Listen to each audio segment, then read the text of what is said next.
Welcome back, brothers and sisters. Welcome back to African Metaphysical Center for Spiritual Healing, Body, Mind, and Spirit Development. I'm your host, Kufu Amaral, your metaphysical practitioner, Reiki master, Qigong instructor, bond practitioner, and mystic. Today's topic is The Veil is Thinning, part 3 of 4 in the series. Before you start watching this video, you should watch them in order so that the entire series will make sense to you. Start with the first video, okay? Let's begin. Ancient mystery schools employed sophisticated multi-layered preparation systems designed to transform initiates gradually, strengthening their consciousness, purifying their energy, and building spiritual resilience before exposure to higher realities. And here's how they did it. The gradual degree system. Mystery schools operated on hierarchical initiation levels, each building upon the last. For instance, Egyptian mysteries had up to 7 to 12 degrees spanning decades. The Eleusinian mysteries distinguished between lesser mysteries, which was preparation, and greater mysteries, which was called revelations. The Pythagorean school required 5 years of silence before deeper teachings. The Metheric mysteries had 7 grades, each with specific trials and revelations. This wasn't arbitrary. It allowed consciousness to expand incrementally without shattering. Physical purification. The body was seen as the temple housing consciousness. Dietary restrictions, fasting, vegetarianism, avoidance of intoxicants to refine the physical vessel. Ritual bath was taken, water purification ceremonies before sacred practices. Breath work, pranayama, and controlled breathing to regulate energy flow. Physical ordeals, controlled discomfort to build mental discipline and transcend bodily identification. The Egyptians believed the physical body needed to be pure enough to hold higher frequencies without itself burning itself out. Emotional mastery, perhaps the most critical preparation. Shadow work, say that again, shadow work. Confronting personal demons, traumas, and unconscious patterns before meeting external entities. Fear elimination. Systematic desensitization through controlled exposure to darkness, confined spaces, symbolic death experiences. Emotional regulation. Learning to maintain equilibrium regardless of external circumstances. Virtual cultivation. Developing courage, temperance, wisdom, and justice. The logic: if you can't master your own inner chaos, you'll be overwhelmed by external forces. The mental training, sharpening the mind as an instrument of perception. The concentration practice, hours of focus, meditation on single objects or concepts. Memory development, oral traditions required minimizing vast amounts of sacred knowledge. Symbolic literacy, learning to think in symbols, metaphors, and correspondences rather than literal terms. Philosophical study, cosmology, metaphysics, ethics to build conceptual framework for understanding experiences.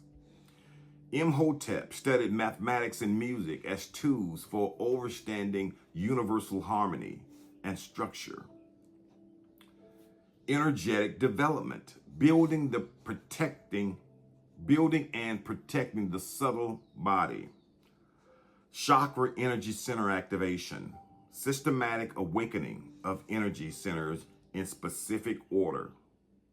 Aura strengthening, visualization and practices to fortify the energetic field. These are all the stuff you need before you even start going out there.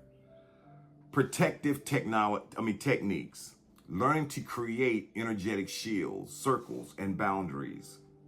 Grounding practices, maintaining connections to earth, physical reality, while exploring higher realms.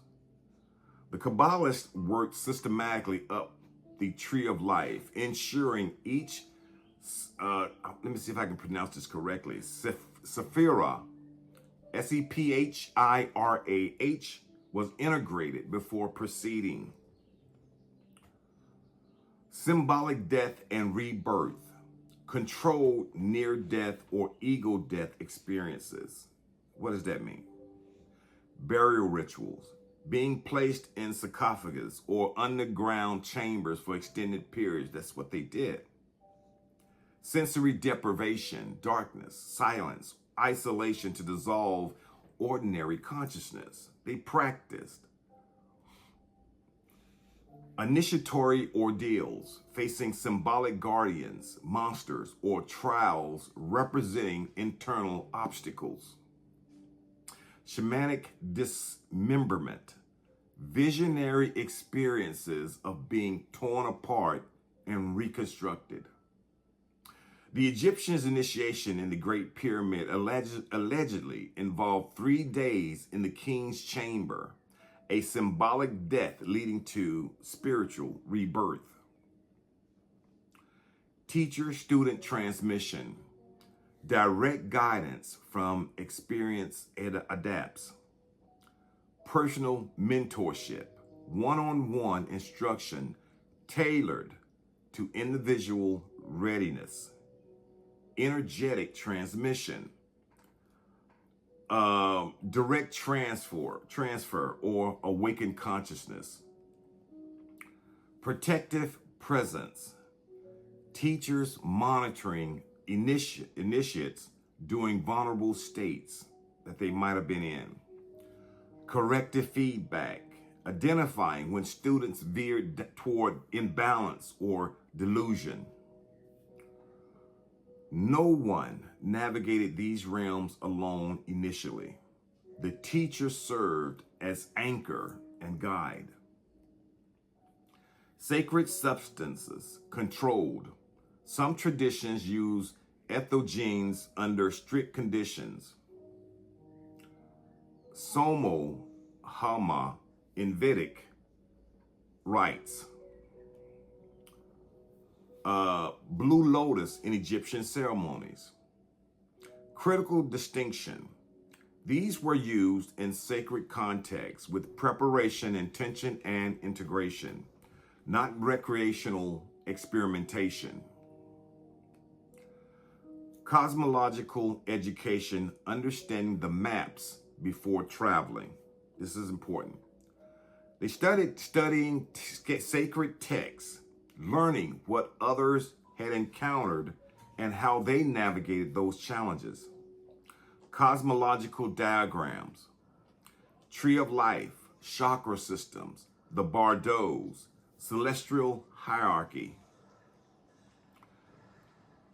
Entity taxonomy, knowing the difference between angels, demons, elementals, ancestors, and thought forms. Universal laws, understanding principles like correspondence, vibration, polarity, cause and effect. This provided a conceptual GPS for non-ordinary states of being. Ethical foundation, moral development as spiritual protection. Excuse me. Service and humanity.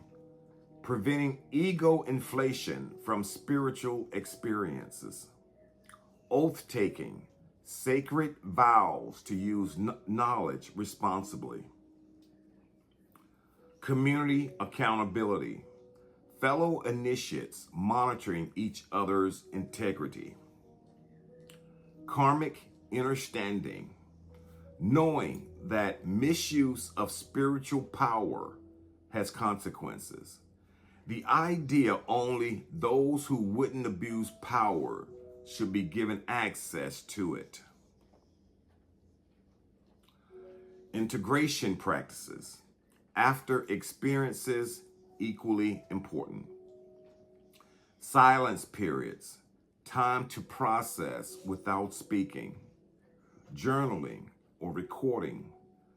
Documenting visions for later understanding. Symbolic interpretation.